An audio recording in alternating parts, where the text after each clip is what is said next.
There are moments when two people stand close enough to feel the quiet gravity between them, yet neither moves.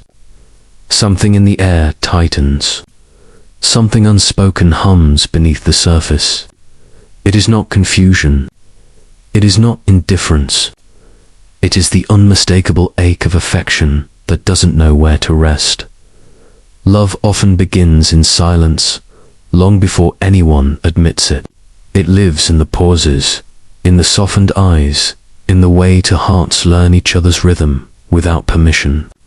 And yet, for many, the tenderness arrives wrapped in fear. Fear of being seen. Fear of needing someone. Fear of losing what hasn't even begun. This story explores that fragile space where two people care deeply, but both are too afraid to step forward. There is a moment often, so soft it barely has a name, when two people realize they are no longer just two people. It happens in the pauses between conversations, in the way their eyes linger for half a second too long, in the quiet pull that neither of them consciously admits. Something in the air shifts. Something in the skin remembers. Something in the heart leans forward. Just a little. This is the beginning not of love itself, but of recognizing that love is trying to form. You see it in the way they talk to each other, not with the ease of strangers now, with the certainty of lovers, but with that trembling middle ground where everything feels delicate, where each word feels like it might reveal too much. They smile differently around each other, not bigger, but softer, like the smile speaks from a place they rarely open. There is a warmth that settles in the chest one. They see each other unexpectedly. A warmth that feels both comforting and dangerous, because real warmth means something is at stake, and when something is at stake, people flinch, they hold back, they protect what is not even fully formed. Yet both feel the pull, both feel the caution, both know they've stepped into a territory where emotions move out quietly, carefully, like animals afraid of being seen. No one says anything, of course they don't.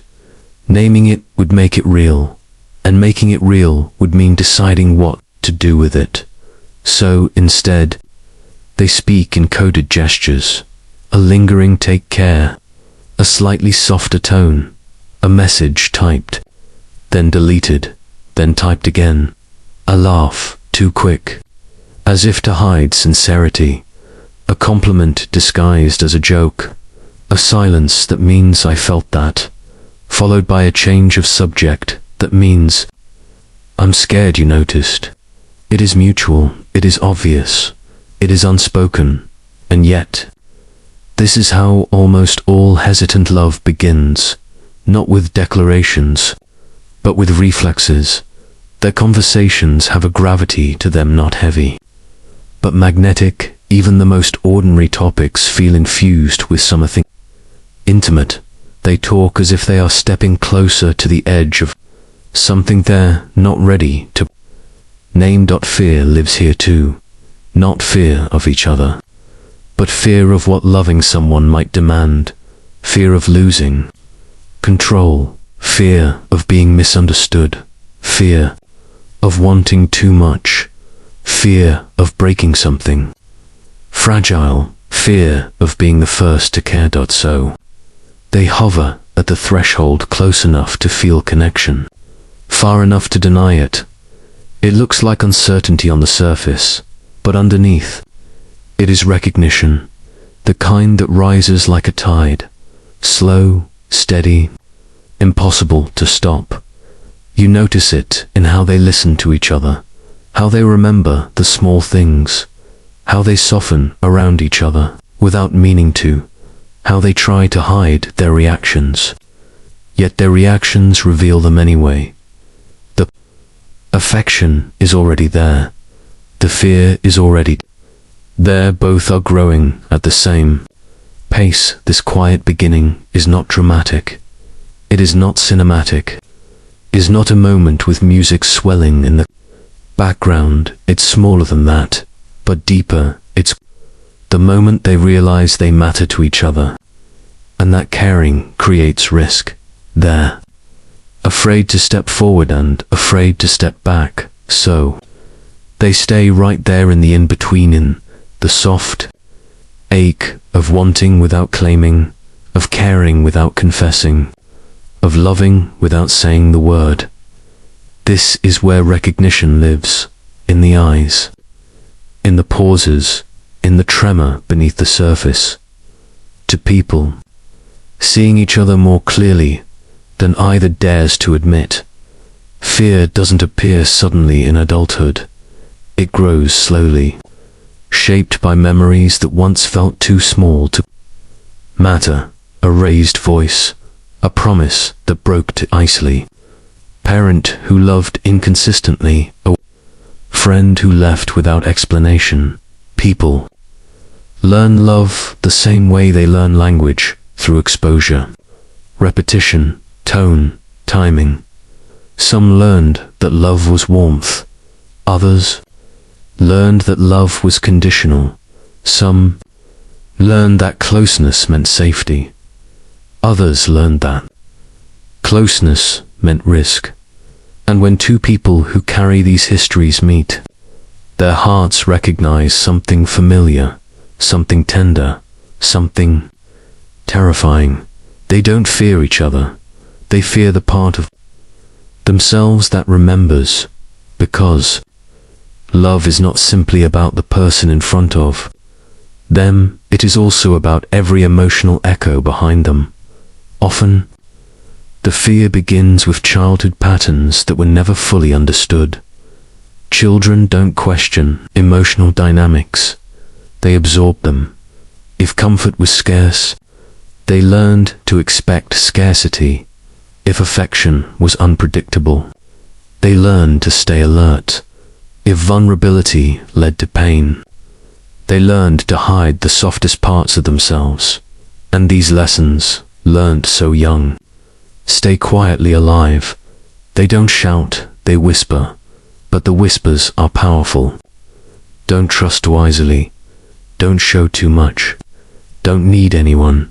Don't let them see how deeply you feel.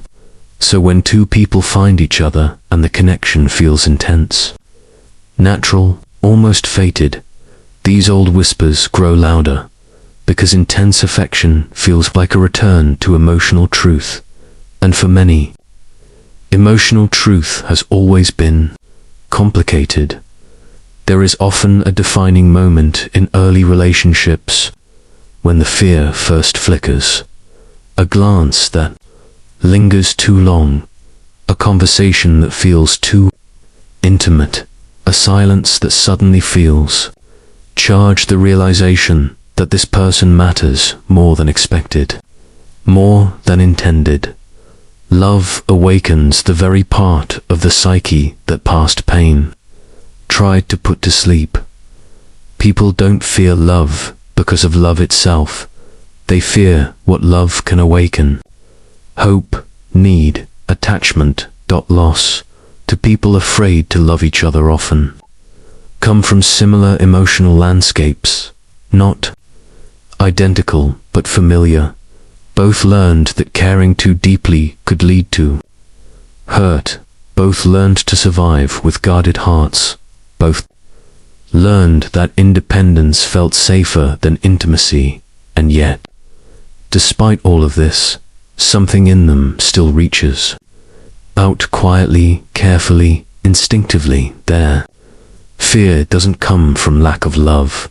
It comes from abundance, because real affection makes them feel seen, and being seen feels dangerous. In the early stages, they often misinterpret their reactions. They call it timing. They call it confusion. They call it not being ready. But underneath the language, the truth is simpler. They recognize each other too deeply, too quickly, too accurately, and recognition is a mirror. It shows not only who they are, but who they have been. The origins of that fear are not failures. They are emotional imprints, patterns, learned from trying to protect themselves in environments that demanded strength over softness. When two people who already love each other become afraid, it is rarely because the connection is wrong. It is often because the connection is finally right, and rightness feels unfamiliar. Love itself hasn't wounded them. Memory has, expectations have, the past has, and now. Every gentle moment between them carries both comfort and risk, the possibility of healing and the possibility of loss. They stand at this emotional intersection quietly, each sensing the other's fear, each trying to appear calm, each pretending the bond is lighter than it truly is. But deep down, they both know this fear didn't start here. It started long before, in places neither of them chose, in moments neither of them can rewrite, in memories that still shape the way they reach for love. Yet here they are both afraid, both feeling everything, both closer than they admit. And this shared origin, this shared vulnerability, is what will make the next chapter possible. The psychology behind what their bodies and hearts already understand. There is a moment in every almost relationship where something invisible happens quietly, without warning, without any dramatic scene. One person pulls back, then the other responds with their own retreat. And suddenly, the emotional rhythm that once felt effortless becomes uncertain, reactive, and cautious. To an observer, it may look like mixed signals. To psychology, it is something far more precise. It is the mind stepping in front of the heart, not to sabotage love, but to protect it. Human behavior changes the moment feelings deepen. At first, the nervous system reads closeness as possibility. But when attachment begins, forming genuine attachment, the same closeness slowly becomes interpreted as threat, not because the person is dangerous, but because what they represent is. They represent the one thing the mind cannot afford to lose. In attachment psychology, this moment is known as the activation of the protective system, a sequence of internal alarms rooted in ancient survival wiring. The body remembers emotional harm the same way it remembers physical danger. It stores heartbreak as threat, rejection as injury, abandonment as risk. So when a connection begins to matter, the brain does something incredibly human, incredibly flawed, and incredibly predictable. It switches from hope to defense. You may notice it in the small things. Someone who once replied immediately now hesitates. Someone who was open becomes vague. Someone who looked at you like you were safe now looks away, just briefly, as though safety is suddenly too much.